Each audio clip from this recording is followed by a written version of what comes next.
মা, তুমি এটা কি করলা? এই, এটা তুমি কি করলা? খাওয়ার টেবিলের মধ্যে তুমি এটা কি করলা? হ্যাঁ, ছোট মায়ের জামাইয়ের প্লেটের মধ্যে এত বড় একটা মাথা দিলা, আর বড় মায়ের জামাইয়ের প্লেটের মধ্যে তুমি আস্ত একটা পাঙ্কাশ মাথা না দিলা, তাও আবার জেতা। এই কথাটাই তোমার মুখ থেকে বের করার জন্য এতক্ষণ আমি চুপ করে দাঁড়িয়ে আছি। আচ্ছা, এই পাঙ্গাস মাছটা কে এনেছে? তোমার বড় জামাই, আমার সতীনের মেয়ে, তার স্বামী এনেছে পাঙ্গাস মাছ। আর এই যে আমার পেটের মেয়ের জামাই, মানে আমার আপন জামাই, এত বড় একটা মাছ নিয়ে এসেছে। সেই মাছের মাথাটা ভোনা করে আমি তার প্লেটে দিয়েছি, এই জন্য খুব জ্বলছে না? শোনো, আমার সামনে এভাবে চোখ রাঙিয়ে কথা বলবে না। সেই এটা আনছে, সেই কাঁচা মাছই খাবে, কারণ আমার 14 গোষ্ঠীর ভিতরে কেউ পাঙ্গাস মাছ খায় না, এমনকি আমার বাড়ির কাজের মানুষও খায় না। তুমি খাও? খাও না। আমিও খাই না। খাবে কে? কুটবে কে? রান্না করবে কে? হ্যাঁ, এই জন্য কাঁচা মাছই ওর খেতে হবে। মা, তোমরা এগুলো কি নাটক শুরু করেছো? যতবার এই বাড়িতে আসি ততবারই এসব নাটক দেখতে হয়। আমার তো এসব ভালো লাগে না। হয় তোমার বড় জামাইরে মাছ খেতে দাও, আর নাইলে আমাদের দাও। আর যদি তাও না পারো, তাহলে আমরা দুইজনে উঠে যাচ্ছি। তুমি একদম ঠিকই বলেছো, এরকম প্রতিবার এসে বাড়িতে নাটক ভালো লাগে না।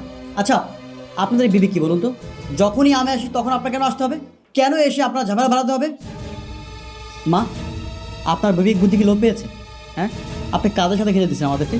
হ্যাঁ, এইসব ফকির মিসকিন কেন আসে বাড়িতে? আমি যখন আসবো তারা আসতে পারবে না, আর যদি ওরা থাকে তাহলে কিন্তু আমি এই বাড়িতে থাকতে পারবো না। আর তুমি খুব ভালো করে জানতে না যে আমি কী পরিবেশে খাওয়া দাওয়া করি, এইসব জিনিস আমি খেতে পারি? হ্যাঁ, কাদের সামনে বসে খাবো আমি? আমি একা একা খেতে পছন্দ করি, তুমি ভালো করে জানতে। তারপরেও তুমি কেন বলনি মাকে? মা, আপনি এদের সাথে যদি আমাকে খেতে দেন আমি খাবো না, আমি এখান থেকে চলে যাবো। দাঁড়াও ভাই, অনেক কথা কইছো।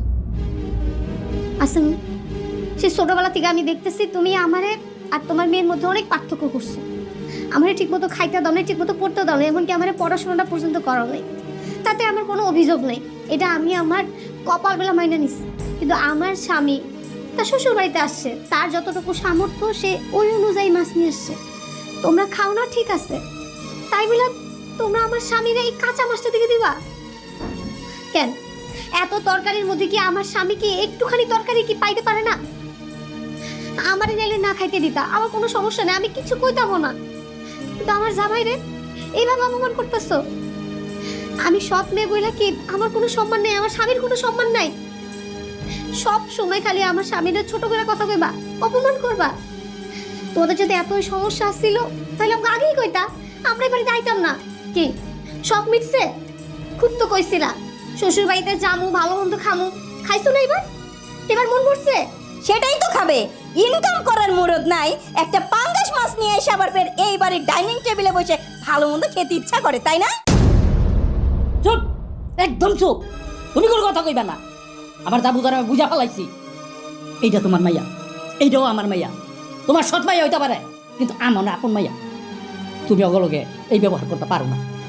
তুমি যেই ব্যবহার করছো, এই ব্যবহারের জন্য এই বড় জামাইয়ের কাছে মাপ চাও। মাপ চাও না কে? তুমি যদি এই মুহূর্তে মাপ না চাও, তবে আমি তোমারে তালাক দিয়ে দিই। কি কইতেছো তুমি? এই বয়সে তুমি আমারে তালাক দিবা মানে? তাও এই সৎ মাইয়ার জামাইয়ের সাথে খারাপ ব্যবহার করছে এই কারণে? হ্যাঁ হ্যাঁ, কইছি তো, মাপ না চাইলে আমি ঠিকই তোমার তালাক দিয়ে দেবো। এখনো সময় আছে, তুমি মাপ চাও। জামাই বাবাজি, আসলে আমি যে ভুলটা করছি না, এই ভুলের কোনো ক্ষমা হয় না। আমি মুরব্বী মানুষের তোমার সাথে এই ব্যবহারটা করা আমার একদম উচিত হয় নাই। আর তোমার সাথে এই খারাপ ব্যবহার করার কারণে এই বয়সে আমার সংসারটা ভেঙে যাচ্ছে। আসলে আমার সংসারটা যদি ভেঙে যায় আমি কোথায় যাব বলো? আমার তো কোনো যাওয়ার জায়গা নাই। বাবা, আমি তোমার মা হয়ে তোমার কাছে ক্ষমা চাচ্ছি, আমাকে তুমি মাফ করে দাও না বাবা। সিসিমা, আপনি আমার কাছে কেন ক্ষমা চাইতেছেন? আপনি যে আমার কাছে ক্ষমা চাইতেছেন, এটা তো আমার জন্য সব থেকে লজ্জাজনক ব্যাপার। মা, দেখেন, আমি মানুষটা গরিব, আমি মানি। তাই গরিব ধনী মানুষ তো আল্লাহ পাখি তৈরি করছে নাকি? আমার অবস্থা খারাপ, এটা তো আর আমি ইচ্ছা করে করি নাই। আল্লাহ এখন আমার নসিবে এটা লিখা রাখছে। আমি কি করতে পারি? আমি যে চেষ্টা করতেছি না তা কিন্তু না, আমি চেষ্টা করতেছি। আপনার মায়েরা শিখাই দেন আমি তারে অসুখী রাখছি কিনা। আমি আমার সাধ্য মতো তারে সুখে রাখার চেষ্টা করি। আর এই পাঙ্গাস মাছটা আনা তো আমার অপরাধ হয়ে গেছে। কি করবো মা? আমার সামর্থ্য যতটুকু কুলাইছে আমি তো এটাই করছি না। আমি চাই নাই যে আমি খালি হাতে আমার শ্বশুর বাড়ি যাই।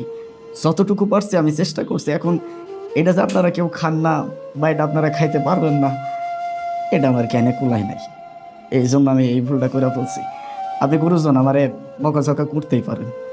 আসলে ছোটোবেলায় মা বাপরে হারাইছি তো, আপনাদের এই পুরো পরিবারটা পাওয়ার পর আমার মনে হয়েছে যে আমি আমার পরিবারটা আবার ফেরত পেয়েছি। এই জন্য হাজার অপমান করলেও আমি বারবার আসতে চাই। আমার বউয়ের কাছে আমিই বলি যে চলো যাই। আব্বা আমারে দেই না কতদিন হয়েছে, এই জন্য মন ডানসান করে। আমি জানি আপনার মাইয়া হইতেছে আপনার সৎ মাইয়া, তাই বলে যে আপনি তারা দুই চোখে দেখবেন তা তো না। মায়ের জাত তো মায়ের জাতি হয়, তাই না? মা হয়ে নিজের মাইয়ারে যদি আপনি দেখেন, ব্যাপারটা খারাপ দেখা যায় না? কই কি গরিব ধনী সব তো আল্লাহ পাকের তৈরি। ধনী করে বিচার করে মানুষের সাথে খারাপ আচরণ করে না। আপনার কাছে 2 হাত জোর করে আমি অনুরোধ করতেছি। ঠিক আছে বাবা, আমি আমি ওখানে যাইতেছি। এই মাছটা রাইখা তোমার জন্য ভালো খাবার নিয়ে আসতেছি বাবা।